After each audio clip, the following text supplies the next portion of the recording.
स्वागत है आपका अपना चैनल आ विद्या में। और आज हम इस वीडियो में पढ़ने वाले हैं क्लास 12th का हिस्ट्री, जो कि चैप्टर सेकंड है और इसका नाम है राजा, किसान और नगर। ये इस चैप्टर का पार्ट सेकंड है। अगर आपने पार्ट 1 नहीं देखा है तो यहाँ आई बटन पर क्लिक करके इसे आप देख सकते हैं, या फिर वीडियो के अंत में भी आप इसे देख पाएंगे। तो चलिए स्टार्ट करते हैं आज के इस वीडियो को। उससे पहले आपसे छोटी सी गुजारिश है कि वीडियो को लास्ट तक देखिएगा, क्योंकि इस वीडियो से एग्जाम में बहुत सारे क्वेश्चन पूछे जाते हैं। ऑब्जेक्टिव और सब्जेक्टिव दोनों ही बहुत ज़्यादा क्वेश्चन पूछे जाते हैं। तो चलिए स्टार्ट करते हैं। पहला टॉपिक है 16 महाजनपद। तो यहाँ हम पढ़ेंगे कि जिस काल में 16 महाजनपद आए, यानी कि जब से महाजनपद काल आया तो उस समय उस काल में कौन कौन से बदलाव हुए। तो देखिए, इसी काल में बौद्ध और जैन साहित्य आए और इसके भिन्न भिन्न दार्शनिक विचारधाराओं का विकास हुआ। यानी कि जब 16 महाजनपद का काल आया तो इसी 16 महाजनपद के काल में जैन धर्म और बौद्ध धर्म आए, और इसी के साथ अलग अलग दार्शनिक विचारधाराओं का भी विकास हुआ। उसके बाद बौद्ध धर्म और जैन धर्म के जो पौराणिक ग्रंथ थे, यानी कि जो प्रारंभिक ग्रंथ थे, उसमें महाजनपद नाम से 16 महाजनपद का जिक्र किया गया है। तो यहाँ से ऑब्जेक्टिव पूछा जाता है कि जो 16 महाजनपद है उसका जिक्र किस ग्रंथ में किया गया है। तो बौद्ध धर्म और जैन धर्म के प्रारंभिक ग्रंथ में किया गया है। उसके बाद अगले टॉपिक पर बढ़ते हैं। आगे हमारा आता है कि प्रारंभिक भारतीय इतिहास में 6ठी शताब्दी ईसा पूर्व को एक अहम बदलावकारी काल माना जाता है। अब ये 6ठी शताब्दी ईसा पूर्व को एक अहम बदलावकारी काल क्यों माना जाता है? तो इसी काल में प्रारंभिक राज्य, यानी कि नए नए राज्यों का निर्माण हुआ था और नए नए नगर बने थे, और इसी काल में लोहे के बढ़ते इस्तेमाल हुए थे, यानी कि लोहों का प्रयोग किया गया था, और फिर सिक्कों के विकास के साथ साथ इसे जोड़ा जाता है। तो 6ठी शताब्दी ईसा पूर्व में बहुत सारे बदलाव हुए थे, इसलिए इस 6ठी शताब्दी ईसा पूर्व को एक महत्वपूर्ण बदलावकारी काल माना जाता है।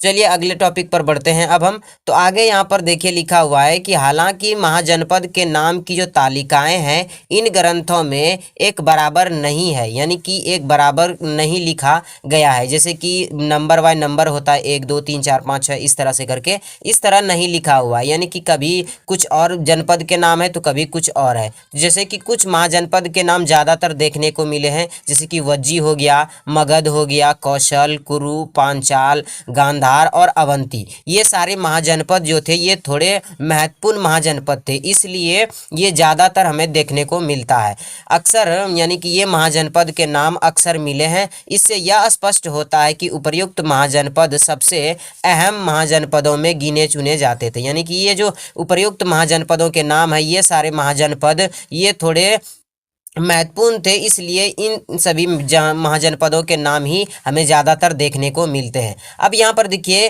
कि जो अधिकांश महाजनपद होता था उनका एक राजा होता था, और वही राजा उस महाजनपद पर शासन किया करता था। उसके बाद लेकिन यहाँ पर एक बात है कि गण और संघ नाम का जो राज्य था, यहाँ पर राज्यों में लोगों का समूह शासन करता था। इसका मतलब ये हुआ कि जो गण संघ नाम के राज्य थे, यहाँ पर मान लीजिए कि किसी समूह में 10 लोग हैं, तो यहाँ पर 10 लोग शासन करते थे, यानी कि 10 लोग राजा है। तो ये गण और संघ नाम के जो राज्य थे यहाँ पर पूरे समूह में राज करते थे, यानी कि उस गण और संघ में जितने भी लोग होते थे सभी मिल करके शासन करते थे। तो ये यहाँ से इतना टॉपिक हमारा क्लियर हो जाता है। उसके बाद आगे बढ़ते हैं।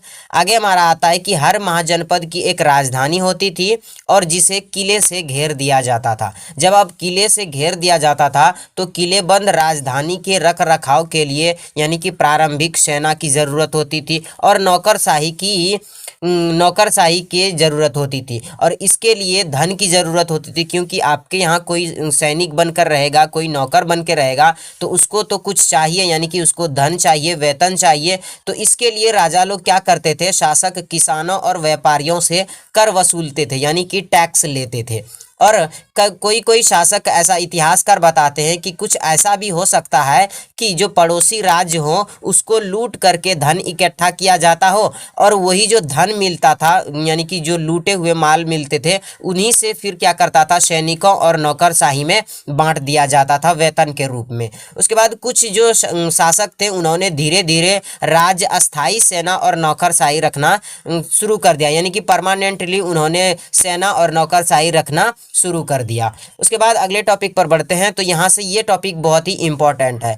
मगध महाजनपद इतना समृद्ध क्यों था और शक्तिशाली महाजनपद बनने के क्या कारण थे। यहाँ तो ये टॉपिक बहुत ही इंपॉर्टेंट है क्योंकि एग्जाम में इस टॉपिक से क्वेश्चन पूछे जाते हैं सब्जेक्टिव में। ये प्राकृतिक रूप से सुरक्षित था। अब प्राकृतिक रूप से सुरक्षित कैसे था, तो इस जनपद के इर्द गिर्द पहाड़ियां थी जो कि प्राकृतिक रूप से इसकी रक्षा करती थी।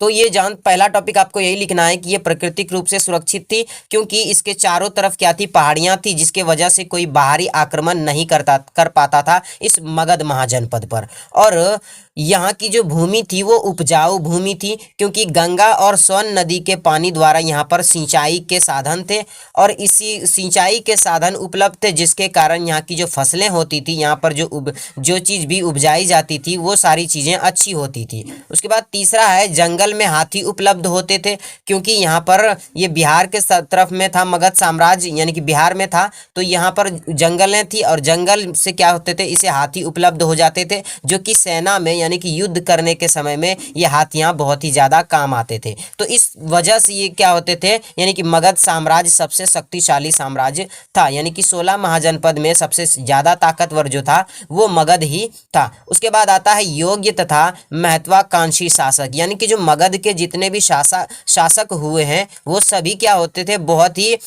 योग्य होते थे, यानी कि वो उस लायक होते थे, राजा के लायक, राजा बनने के लायक होते थे, तभी उसको राजा बनाया जाता था और शक्तिशाली भी होते थे यहाँ के राजा। उसके बाद गंगा और सोन नदी के पानी से सिंचाई होती थी जिससे व्यापार में वृद्धि होने लगे, यानी कि गंगा और सोन नदी के द्वारा यहाँ पर तो सिंचाई होती थी, लेकिन इन्होंने गंगा और सोन नदी को व्यापार का भी साधन यानी कि मार्ग बना लिया था, जिससे कि इसे व्यापार से भी वृद्धि होने लगी थी। और उसके बाद यहाँ पर लोहे की खदानें उपस्थित थी, यानी कि उपलब्ध थे इन लोगों के पास, इसलिए इन्होंने अपनी सेना को हथियार देना शुरू कर दिया, यानी कि जब युद्ध में इसके पास लोहे के हथियार होते थे तो जो सामने वाला दुश्मन होता था वो इससे हार जाता था। तो इन सारी वजह से जो मगध साम्राज्य था वो इतना ज़्यादा शक्तिशाली था और शक्तिशाली बनने के पीछे ये सारे कारण थे। उसके बाद अगला टॉपिक आता है एक आरंभिक साम्राज्य, यानी कि यहाँ पर हम ये पढ़ेंगे कि मौर्य साम्राज्य जो है इसका उदय।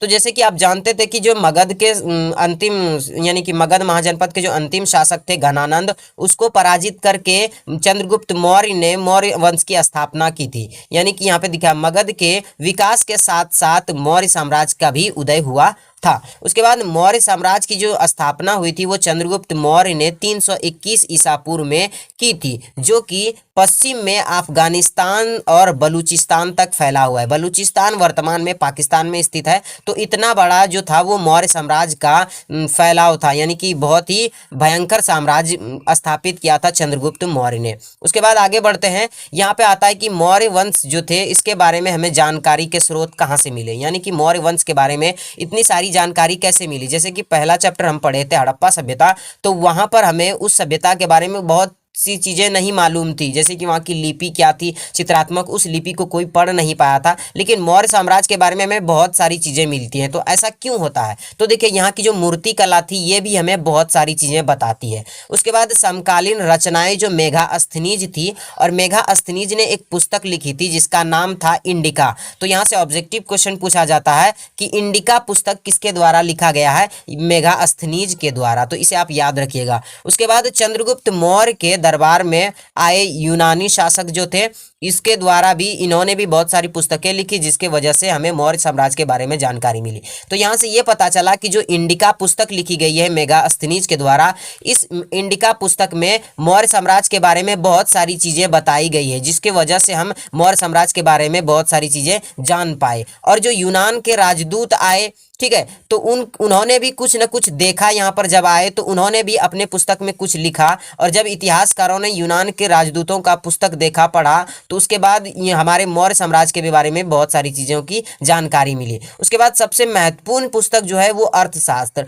अर्थशास्त्र किसने लिखा था, तो चाणक्य, विष्णुगुप्त, कौटिल्य, कोई मतलब कुछ भी कह सकते हैं क्योंकि ये तीनों एक ही व्यक्ति का नाम है। चाणक्य द्वारा लिखा गया है। इसके जो कुछ भाग हैं इसकी रचना कौटिल्य या चाणक्य ने की थी। इस पुस्तक से मौर्य शासकों के बारे में जानकारी प्राप्त होती है। तो अर्थशास्त्र जो पुस्तक है वो किसने लिखा है, तो वो चाणक्य ने लिखा है। और यानी कि अर्थशास्त्र पुस्तक से हमें मौर्य साम्राज्य के बारे में बहुत सारी जानकारी मिलती है। वो इसलिए क्योंकि जो ये अर्थशास्त्र पुस्तक है वो चाणक्य द्वारा लिखा गया, और चाणक्य क्या कौन था, तो चंद्रगुप्त मौर्य का गुरु था। इसलिए इस पुस्तक से हमें बहुत सारी चीजें की जानकारी मिलती है। उसके बाद अगले टॉपिक पर बढ़ते हैं। आगे आता है कि जैन बौद्ध जो पौराणिक ग्रंथ थे, इससे भी हमें बहुत सारी चीज़ों की जानकारी मिलती है, जैसे कि जैन धर्म और बौद्ध धर्म के जो पौराणिक ग्रंथ थे तथा और भी कई प्रकार के ग्रंथ थे जो कि मौर्य साम्राज्य के बारे में जानकारी मिलती है।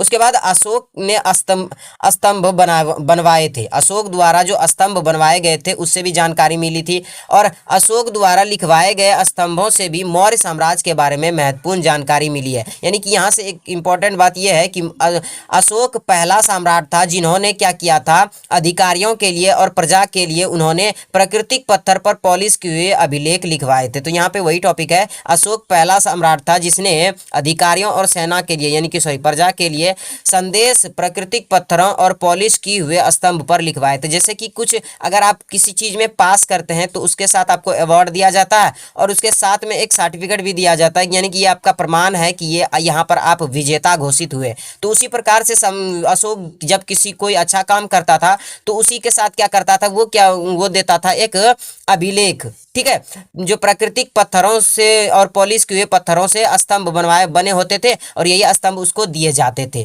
तो इस स्तंभ से भी हमें बहुत सारी चीजों की जानकारी मिली है। उसके बाद अगला टॉपिक आता है मेगास्थनीज के अनुसार सेना व्यवस्था। तो मेगास्थनीज ने अपने पुस्तक इंडिका में बताया है कि जो इसके चंद्रगुप्त मौर्य की सेना व्यवस्था थी वो कैसी थी। तो यहाँ पे देखिए, मेगास्थनीज यूनान का राजदूत था और एक महान इतिहासकार भी था। उसके बाद मेगास्थनीज ने एक पुस्तक लिखी थी जिसका नाम इंडिका था, और इस पुस्तक से हमें मौर्य साम्राज्य की जानकारी मिलती है। मेगास्थनीज ने बताया कि मौर्य साम्राज्य में सेना के संचालन के लिए एक समिति हुआ करते थे और 6 उप समिति हुआ करते थे जो कि इस प्रकार से होते थे। यहाँ पे आप देख सकते हैं कि कुछ इस प्रकार से ये समिति और उप समिति होते थे, यानी कि एक समिति होते थे जो कि सभी लोगों को देखते थे, और 6 उप समिति होते थे जो इन छबों का काम अलग अलग होता था। जैसे कि सेना का संचालन करना कोई एक व्यक्ति देखता था, यानी कि जो जितने भी सेना होते थे उन सबको किस चीज की जरूरत है वो कोई एक व्यक्ति देखता था। दूसरा व्यक्ति जो था वो था यातायात और खान पान का संचालन, यानी कि जो चलने में जो व्यक्ति यहाँ से मतलब मान लीजिए कि अफगानिस्तान से बलूचिस्तान तक अगर सफ़र करना है तो यातायात में जितनी भी परेशानियां आएंगी वो एक व्यक्ति देखेगा, खान पान जो करेगा वही करेगा। तो ये सारी चीज़ें एक व्यक्ति के हाथ में होती थी। उसके बाद जो पैदल सैनिकों का संचालन, यानी कि जो सैनिक पैदल चल रहे हैं उसका देखभाल करना वो किसी एक सैनिक के हाथ में होता था। उसके बाद आगे है अश्वारोहियों जो कि घोड़े पर चलते थे, उसके लिए एक अलग देखने वाले आदमी होते थे। उसके बाद रथारोहियों जो कि रथ पर चलते थे उसके लिए कोई एक संचालन करने वाला होता था, और हाथियों का संचालन, यानी कि जैसे कि जानते हैं कि मौर्य साम्राज्य में मगध साम्राज्य में क्या करते थे, हाथियों को भी युद्ध में रखते थे। तो उस समय ये जो हाथी होते थे इनका संचालन करने के लिए भी एक उप समिति रखा जाता था। तो कुछ इस प्रकार से था मेगास्थनीज के द्वारा बताया गया उसका सेना व्यवस्था। अब देखिए कि भूमि दान, यानी कि आप सुने होंगे कि पिछले जमाने में अगर कोई अच्छा काम करता था तो उसको राजा क्या करते थे, खुश होकर कुछ इनाम देते थे,